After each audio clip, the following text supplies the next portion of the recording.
여러분, 예수 그리스도의 살아계심이 저와 여러분의 삶의 현장 가운데 실제가 되기를 먼저 주님의 이름으로 축원합니다. 공부 못하는 사람하고 공부 잘하는 사람의 삶의 내용이 다릅니다. 먼저 공부 못하는 사람들의 삶의 내용은 이와 같습니다. 시험이 코앞에 닥쳐야 해요. 절대 먼저 안 해요. 난 괜찮아 이렇게 생각하죠. 두 번째 삶의 내용은 뭐냐면 자기 머리를 지나치게 과신해요. 난 천재야. 바로 전에 해도 다 할 수 있어. 또 세 번째 특징은 뭐냐면 공부보다 주변 정리에 더 신경 써요. 책상 정리하는데 1시간, 2시간 걸려요. 공부로 바로 들어가야 되는데 책상 정리하는 데만 1시간, 2시간 걸려요. 또 중요한 건 뭐냐면 공부보다 함께 공부할 사람을 찾는 데 주력해요. 공부가 목적이 아니죠. 사람을 찾는 데 주력을 하죠. 그리고 또 이런 생각을 합니다. 암기식 공부는 공부가 아니야. 이건 공부가 아니야. 머리를 외워서 하는 공부는 공부가 아니야. 이렇게 생각을 해요. 그리고 마지막으로 공부 안 하는 자신의 모습을 합리화시켜요. 엄마가 나 이렇게 낳았어. 아니면 나는 너무 힘들어. 난 너무 바빠. 나 컨디션이 너무 안 좋아. 그래서 난 공부할 수 없어. 이렇게 합리화를 시켜요. 반대로 공부 잘하는 사람의 특징을 살펴볼까요? 이렇습니다. 평상시에 시험이 있으나 없으나 평상시에 준비가 되어 있어요. 평상시에 준비를 해요. 공부 때문에 하고 싶은 걸 포기합니다. 공부 때문에 하고 싶은 걸 이제 포기하는 모습이 있죠. 집중력과 목표의식이 있어요. 의지가 강해요. 마지막에 좀 마음에 안 드는데 뭐냐면 친구들한테 얘기해요. 친구들한테 공부 안 하는 것처럼 내숭을 떨어요. 이게 공부 잘하는 사람의 특징이에요. 조금 이렇게 정이 안 가죠. 이렇게 어떤 삶의 결과는 삶의 과정과 내용을 통해서 맺어지는 거예요. 오늘 우리가 얻은 어떤 삶의 열매는 어느 날 그냥 우연히 만들어지는 게 아니에요. 내가 살아온 삶의 내용과 그런 과정들의 결과물로서 오는 게 열매라는 거죠. 오늘 말씀에 보면 약속한 성령을 기다린 사람들의 삶의 내용과 삶의 특징들이 기록되어 있어요. 여러분, 예수님께서 부활하신 후에 우리가 지난주에 나눴던 것처럼 40일 동안 하나님의 나라를 말씀하셨어요. 그래서 부활하신 예수님을 만난 사람은 적어도 500명 이상이 됐어요. 그런데 오늘 말씀해 보니까 약속한 성령을 기다린 사람은 몇 명이었습니까? 120명이었어요. 부활하신 예수님을 만난 나머지 사람들은 다 어디 갔습니까?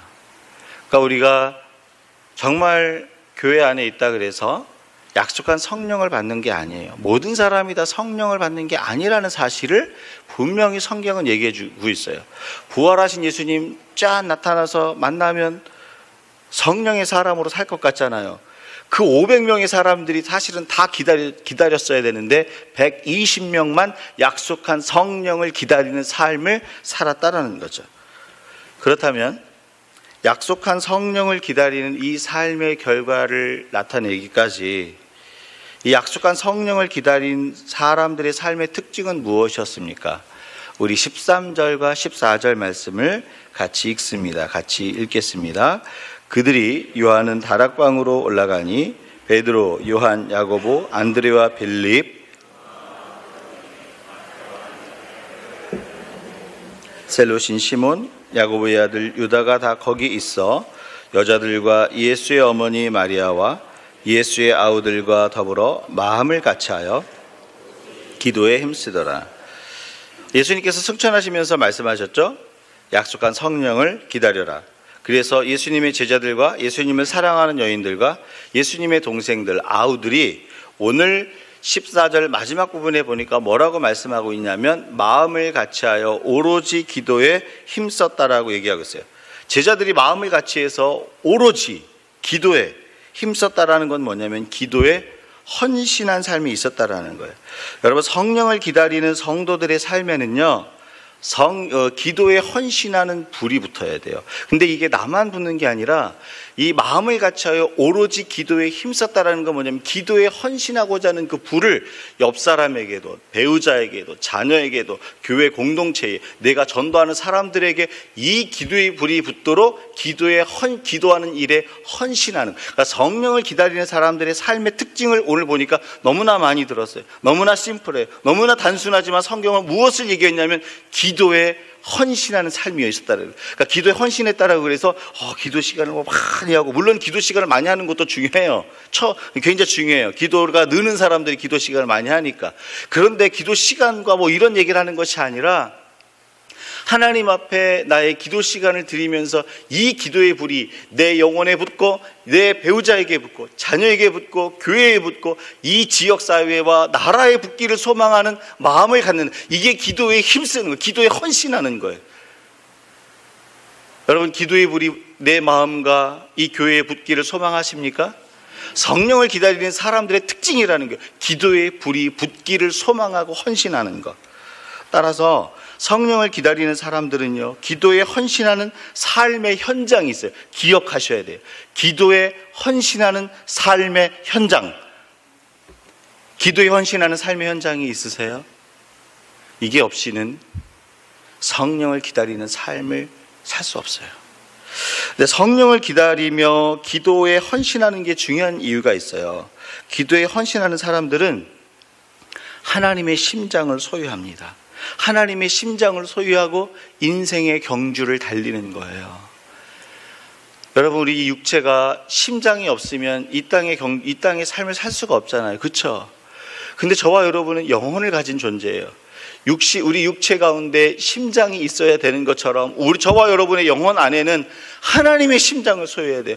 하나님의 심장을 소유해야 하나님이 원하시는 그 생명과 삶의 능력을 보이며 살 수 있다는 거죠. 빌립보서 1장 4절에 보면 바울이요, 이렇게 빌립보 성도들을 위해서 기도했어요. 내가 빌립보 성도들을 위해 항상 기쁨으로 간구함은, 항상 기쁨으로 간구했대요. 기도에 헌신이 있었던 사람이 우리 바울이었죠. 기도에 헌신했더니 그 다음에 빌립보서 1장 8절 말씀에 뭐라고 나와 있는 줄 아세요? 같이 한번 읽어봅니다. 내가 예수 그리스도의 심장으로 너희 무리를 얼마나 사모하는지 하나님이 내 증인. 누가 증인이에요? 하나님이 증인인데 어떤 게 증인이에요? 예수의 심장을 가졌대. 기도의 헌신. 내가 날마다 너희를 위해서 간구하는 삶을 살았더니 예수의 심장, 다른 표현으로 얘기하면 하나님의 심장을 하나님께서 내 가운데 심어줬다라고 사도 바울은 얘기하고 있어요. 여러분, 기도에 헌신하는 사람들은요, 하나님의 심장으로 상황을 보고 하나님의 심장으로 문제를 해석하고 하나님의 심장으로 인생의 경주를 달려가게 돼 있어요. 하나님의 심장으로 이 땅의 경주를 달려가지 않으면 세상의 심장으로 달려가게 돼 있어요.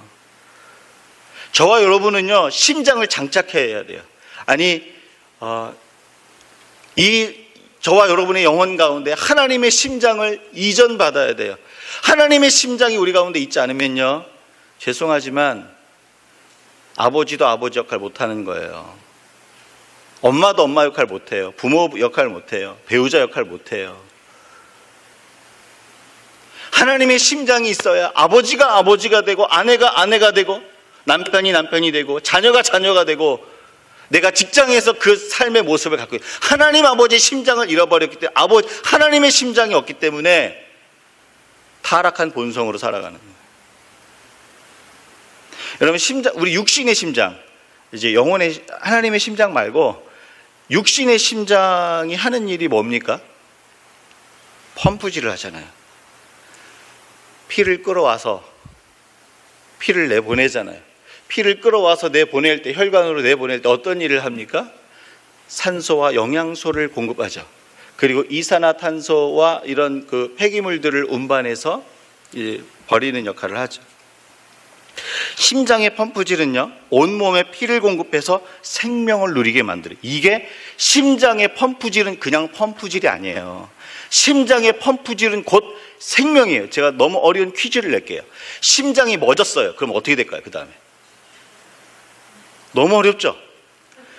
이거는 경험해보지 않으면 모르는 거잖아요. 심장이 멎으면 죽는 거예요. 심장의 펌프질은 생명이에요. 마찬가지로 하나님의 심장을 소유한 사람들은요, 하나님의 심장이 우리 안에서 펌프질하게 돼 있어요. 그래서 하나님이 원하시는 걸 말하게 돼 있고, 하나님이 원하시는 곳에 가지 않으면 견딜 수 없는, 하나님이 원하시는 걸 말하지 않으면 견딜 수 없는, 하나님이 기뻐하시는 걸 행하지 않으면 견딜 수 없는 거예요. 왜요? 하나님의 심장이 내 안에서 펌프질하니까 그 생명의 펌프질이 내 삶의 현장으로 흘러가는 거예요. 왜 생명의 펌프질이 흘러가지 않습니까? 하나님의 심장이었기 때문에. 하나님의 심장을 소유하면 생명의 펌프질이 흘러가는 거예요. 남편에게, 아내에게, 자녀에게, 직장의 상사에게, 직장의 후배에게, 직장의 동료에게, 이 교회 가운데. 사랑하는 여러분, 내 마음과 영혼을 들여다보세요. 하나님의 심장을 소유하고 있는지. 여러분, 하나님의 심장을 소유하면요, 생명의 펌프질이 나는데, 그 생명의 펌프질이 뭔지 아세요? 바로 성령의 사역이에요. 성령이 임하시는 거예요. 성령이 일하시는 거예요. 우리 심장이 펌프질을 해야 생명이 흘러가는 것처럼 하나님의 심장이 저와 영혼 안에서 펌프질을 되어야 돼요. 그러지 않으면 생명 안 흘러가요. 내가 옛날에 남편 사랑한 것 같은데 왜 사랑이 안 흘러간지 몰라. 내가 아내를 사랑한 것 같은데 왜 그냥 맹숭맹숭하고 그냥 그런지 몰라. 어른들이 그러죠. 너도 40년 살아봐. 근데 여러분 그거 아셔요? 세상의 가치에서는 맞는데 하나님의 심장을 단 사람의 마음에서는 틀려요. 왜요? 하나님의 심장이 달면요, 20년, 30년, 40년을 살아도요, 하나님의 심장을 가진 사람들은요, 고백이 있어요. 내 아내와 내 남편이 너무 존귀하다는 거예요. 남편은 돈 벌어다 주는 기계가 아니에요. 그럼 믿으십니까? 안 믿으시나 본데요. 아내는 집안일을 하는 가사 노동자가 아니에요, 여러분.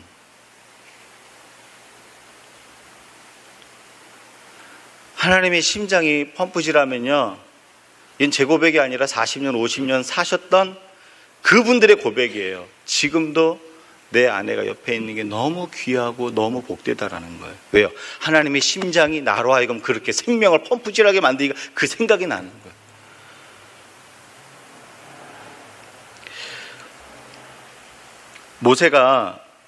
모세는 기도의 사람이었어요. 10가지 재앙을 바로에게 선포할 때 하나님으로부터 들은 음성을 선포했어요. 기도했으니까요. 아말렉과 전투할 때도 산 위에 올라가서 두 손을 들고 기도합니다. 이스라엘 가운데 승리를 이끌죠. 기도하는 사람이었어요. 특별히 시내산에 올라가서, 시내산을 모세가 등산할 때 우리는 한 번만 올라가서 율법을 받았다고 생각을 하지만, 이제 저와 구약 성경 공부하신 분들 아시겠지만 모세는 시내산을 8번에 걸쳐서 등반을 합니다. 그리고 40일 금식을 3번에 걸쳐서 해요. 그런데 율법을 받으러 갔었을 때에 40일 금식을 하죠. 이거 뭐예요? 기도의 사람. 여러분, 기도의 사람에서 40일 금식해, 이 소리가 아니에요.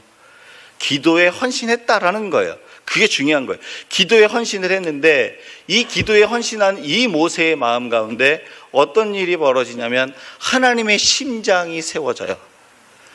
율법을 받고 내려왔는데 이스라엘 백성들이 금송아지를 섬기죠. 타락한단 말이에요. 하나님이 뭐라 그러냐면 이 백성들을 다 쓸어버리고 내가 너로 하여금 한 민족을 세우겠다, 이 이야기를 선포해요. 모세가 다시 2번째 올라가서 40일 금식 기도를 해요. 그때 무슨 기도한 줄 아세요? 하나님, 생명책에서 내 이름을 지워질지언정 이스라엘 백성들을 구원해 주십시오.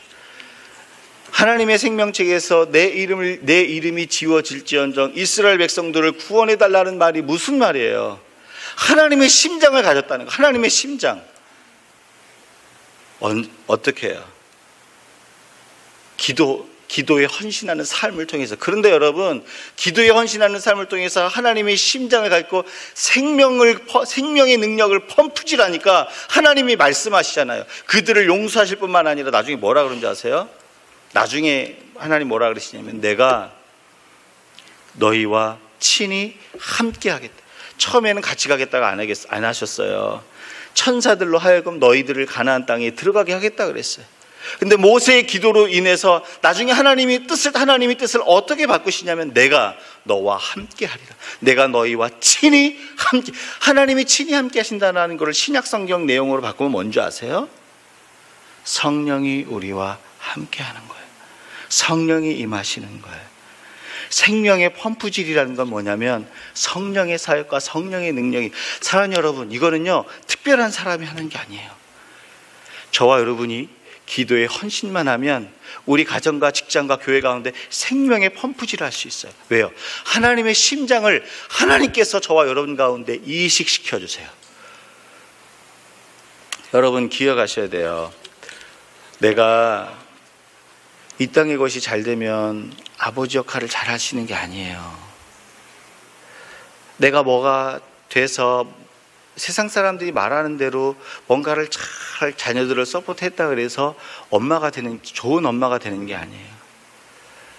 하나님이 원하시는 그 자녀, 하나님이 원하시는 그 다음 세대로 키워내기 위해서는 엄마 아빠에게 하나님의 심장이 필요해요. 여러분 여기 왜 유학 오시고 이민 오셨어요? 자녀들이 중요한 이유잖아요. 근데 하나님의 심장이 없으면 아무 의미가 없는 거예요.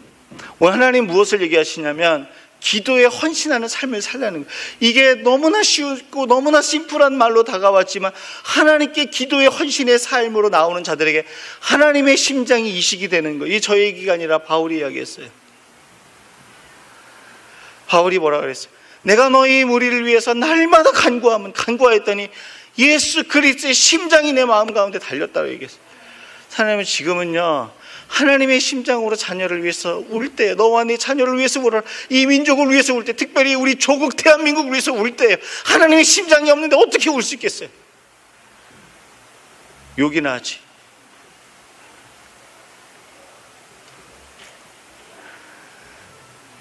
그냥 기도 헌신하자라는 얘기가 아니에요. 오늘 말씀해 보니까 기도 헌신은 하나님의 심장을 우리 영혼 가운데 다는 거예요. 사랑하는 여러분, 하나님의 심장이 저와 여러분 가운데서 펌프질이 돼야 생명이 흘러갑니다.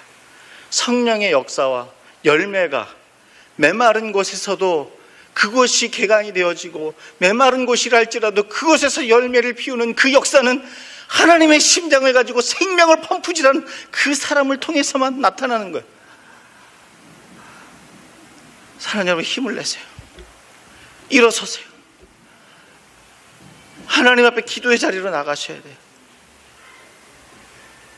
기도의 헌신 자리로 나가셔야 돼요. 찬양 이런 찬양이죠. 힘을 내세요, 힘을 내세요. 주님이 우리와 함께 계시잖아요. 근데 우리와 함께 계신 하나님을 어떻게 만나요? 기도의 자리에서 만나는 거예요. 세상 사람들 다 힘들어요. 힘든 인생 안 살아가는 사람이 어디 있어요? 괴로운 인생 삶이 없는 사람이 어디 있어요? 그런데 그곳에서도 하나님의 심장을 가지면 거기서 소망의 꽃을 피워낼 수 있어요. 이게 성도예요. 이게 성도. 사랑하는 여러분, 하나님의 심장을 가질 수 있도록 기도의 헌신의 자리로 나오세요. 자녀를 위해서 우세요. 다른 사람 둘째치고 자녀를 위해서 우세요. 자녀, 내 자녀, 생명의 성령의 법을 소유할 수 있도록 자녀를 위해서 우세요. 초대교회는 기도에 헌신하는 자리로부터 출발해서 거기로 다른 것에서부터 출발하지 않았어요. 오늘 이 약속을 붙들시킬 주의 이름으로 축원합니다. 또 약속한 성령을 기다리는 사람들의 삶 속에 나타나는 두 번째 특징이 16절 말씀이에요. 16절 말씀 같이 읽습니다. 형제들아, 성령이 다윗의 입을 통하여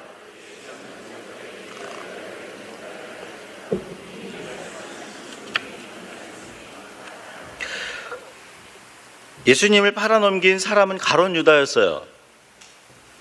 그래서 제자들은 성령을 기다리는 삶을 살기 전까지 한 가지 이해 못한 일이 있었어요. 뭐냐면 함께 3년 동안 예수님의 기적을 보고 능력을 봤는데 가룟 유다는 왜 예수님 팔았을까?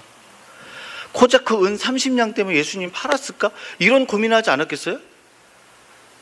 3년 동안 함께 다녔던 그 사람이 어느 날 배반했어. 영화 같은 데 많이 나오잖아요. 막 처음에 고민하잖아요. 왜 예수님을 배반했을까? 해석이 안 되는 거예요.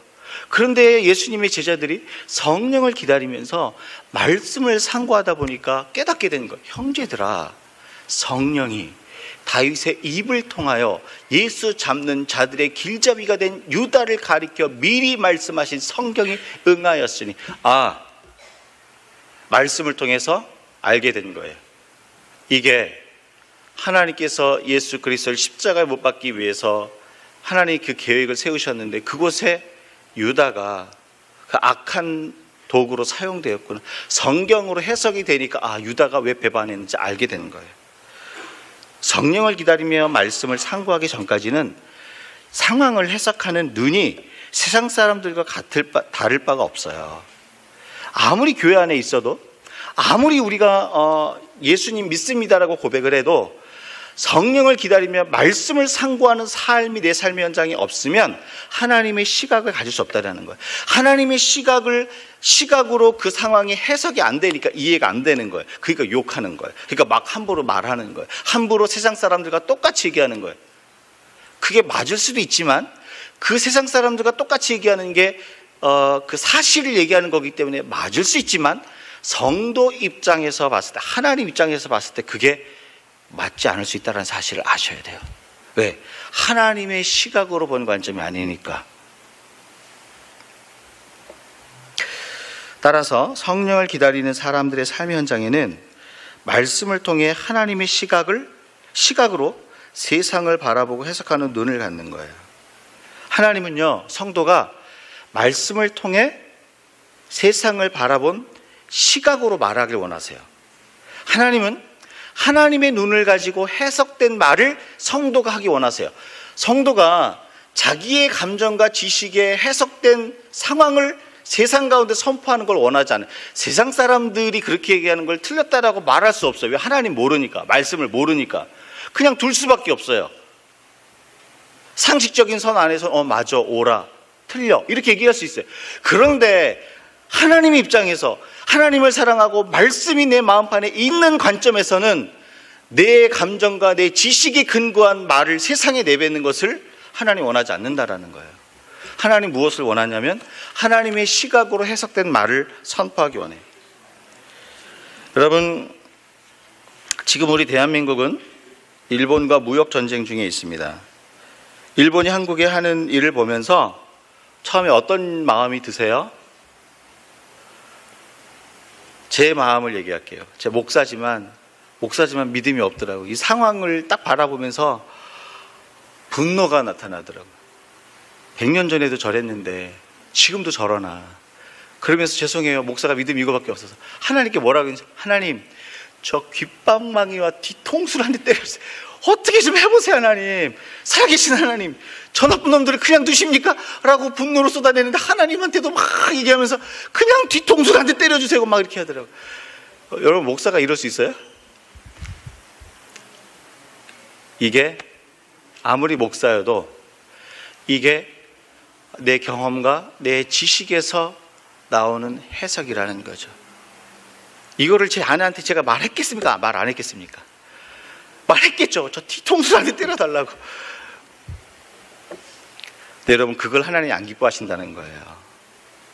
그게 맞고 틀리고를 떠나서. 왜? 세상 사람들 입장에서 맞아요. 맞을 수 있어요. 근데 우리는 성도예요. 성도가 무슨 말을 하길 원하는지를 알아야죠. 성경 말씀을 통해 오늘 일본이 한국에게 행하는 모든 강포와 부당한 행위에 대해서 믿음의 시각을 가져야 돼요. 여러분, 지금 상황에서 우리가 믿음의 시각을 가져요. 왜? 우리는 다 말하기를 원하니까.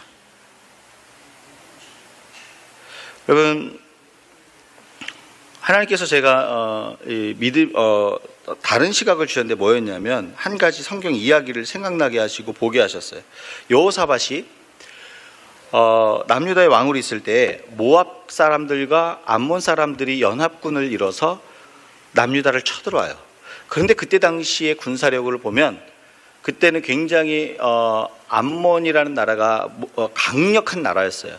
그래서 이 여호사밧이라는 이 남유다의 나라는 이 두 연합군의 그 공격을 감당할 수 있는 힘이 없었어요. 그런데 이것을 계획한 것도 아니었고 어느 날 갑자기 그냥 정말 어느 날 갑자기 당하는 어려움과 고통과 힘듦이었어요. 그때 여호사밧 왕이 그 암몬과 모압 군대가 일으키는 그 포악과 횡포에 대해서 어떻게 결정하고 행했는지를 볼 필요가 있어요. 여호사밧이 무엇을 했습니까? 이 횡포를 행한 그 나라와 그 횡포가 일어난 그 상황을 원망하고 비판하고 했던 것이 아니라 세 가지를 했어요. 처음에 뭐냐면 온 이스라엘 남유다를 향해서 하나님 앞에 금식할 것을 선포했어요. 그리고 기도할 것을 선포했어요. 그리고 하나님의 구원을 아뢰자라고 남유다에게 선포합니다. 뭐예요? 지금은 기도할 때라는 거예요. 그거 맞아요. 그 평가 맞아요. 이것은요, 우리가 정치 지도자, 기업인, 한 나라의 국민으로서 해야 될 것은 하는 거예요. 그런데 하나님의 백성으로서, 성도로서 우리가 세상 가운데 나팔불 말, 세상 사람들이 그 생각과 가치를, 세상 사람들은 차지하고서도 우리 주변에 있는 성도가 듣고 함께 행동해야 될 그 가치에 선포해야 될 말, 그건 뭔지 아세요? 지금은 하나님의 얼굴을 구하고 하나님의 백성들이 하나님께로 돌이킬 때라는 거예요. 하나님의 은혜를 구할 때라는 거예요. 하나님의 도움을 구할 때라는 거예요. 여러분 믿으세요? 그렇게 하나님의 시각으로 그 상황을 바라볼 때 그 다음 단계로 나가시죠. 뭔지 아세요? 하나님, 성령 하나님께서 이곳에 통치하시지 않으면 아무도 우리를 구원할 수 없습니다. 그때서야 비로소 성령의 임재를 한번 상식적으로 생각해 보세요. 하나님의 시각으로 세상을 바라보고 하나님의 시각으로 그 상황을 해석이 안 되는 사람이 어떻게 성령을 구하고 성령을 기다리겠어요? 교회 처음 온 사람이, 오늘 처음 오신 분들께 죄송해요. 교회 처음 오신 분이 교회 용어도 생소한데 성령을 기다리는 삶을 사세요. 이걸 어떻게 이해하겠어요? 이게 이해가 되고 그 성령을 기다리는 사람은 누구냐면 말씀으로 오늘 내 삶을 해석이 돼요. 내 아내가 왜 저 말을 했을까? 왜 저렇게 마음이 힘들고 마음에 분이 났을까? 왜 이 일이 발생했을까? 여기에 대한 해석을 말씀으로 들여다보는 해석된 시각과 언어를 가지셔야 돼요. 그때 비로소 성령을 구하는 거예요. 이게 내 하루는 안 되는구나. 왜 그렇게 됐을까? 그 마음을 누가 회복시키겠어요? 그 사건을 누가 해결하겠어요? 그때서 비로소 우리가 눈을 여는 거야. 성령 하나님 기다립니다. 오시옵소서. 그러니까 말씀으로 해석된 시각을 가진 자들이 성령을 기다리는 거예요. 여러분 믿으세요? 오늘 하나님께서 저와 여러분 가운데 무엇을 말씀하시냐면 세상 사람들이 말하는 것과 같이 똑같이 성도는 말하지 말라는 거예요. 그게 맞고 틀리고를 떠나서 세상 사람들 입장에서 맞을 수 있죠. 근데 하나님의 입장에서 말씀으로 해석된 그 말을 지혜롭게 선포하라는 거예요. 지금은 기도할 때입니다. 지금은 하나님의 얼굴을 구할 때입니다. 지금은 우리가 하나님 앞에 우리의 행위와 삶을 고칠 때입니다. 그러면 성령께서 오셔서 통치하시고 다스리시고 고쳐주시는 거예요. 여러분 믿으세요? 이 은혜와 능력이 저와 여러분 가운데 있기를 주의 이름으로 축원합니다. 마지막이에요. 마지막으로 성령을 기다리는 사람들의 삶의 특징 21절 22절 말씀이에요. 같이 읽습니다. 이러함으로 요한의 세례로부터 물려가신 날까지 주 예수께서 우리 가운데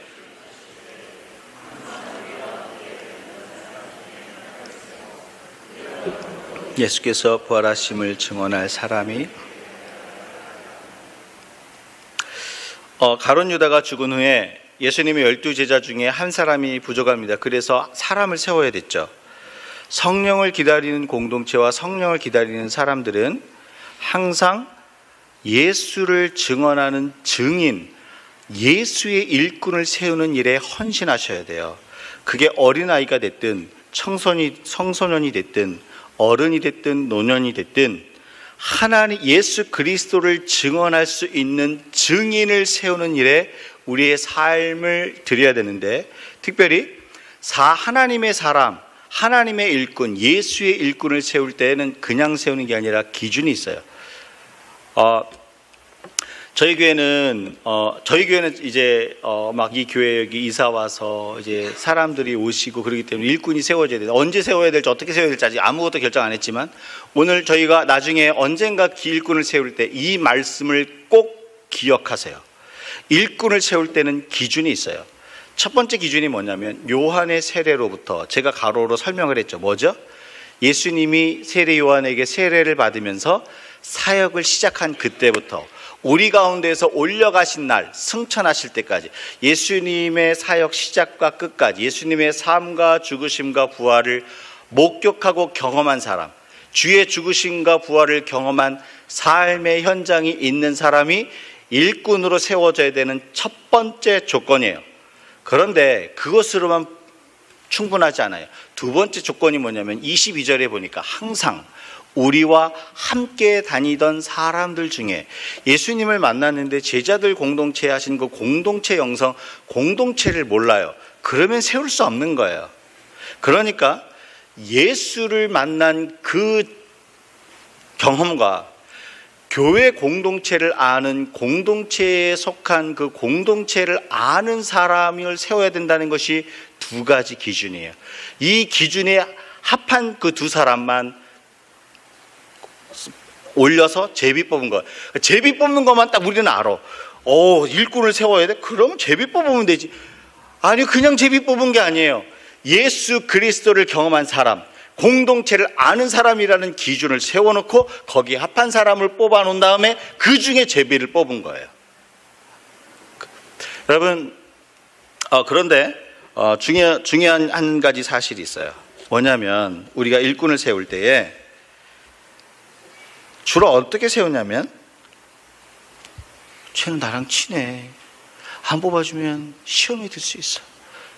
나랑 친하다는 이유로 뽑아주면 그 사람은 시험에 안 들 수 있지만 교회가 시험에 들어요. 기억하셔야 돼요. 난 저 사람 너무 잘 알아. 잘 알아주니까 뽑아야 돼. 인간의 눈에 괜찮은 사람. 여러분, 제가 기준을 말씀드렸어요.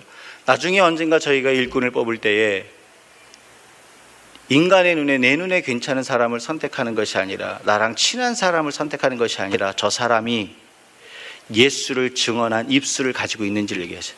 내가 예수를 만난 삶을 증언하고, 입술을 벌리면 예수를 자랑하고, 말을 하면 예수께 사람을 모으는 거예요. 입술을 열었을 때 예수 그리스도가 자랑하고 그 영광을 선포하는 사람, 그게 첫 번째예요.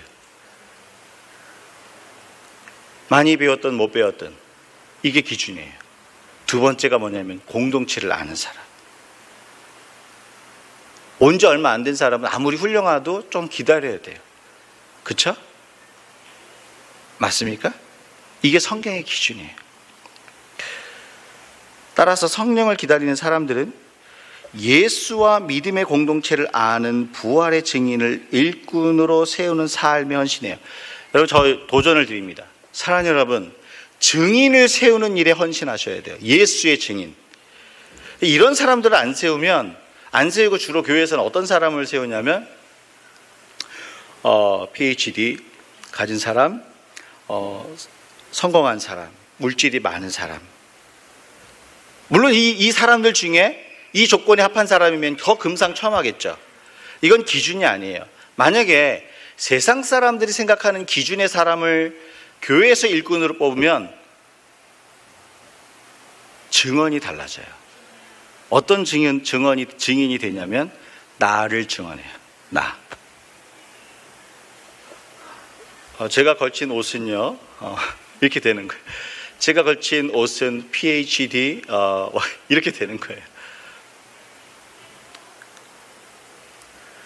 그런데 저와 여러분이 일꾼을 세울 때에 예수를 증언하는 증인을 세우잖아요.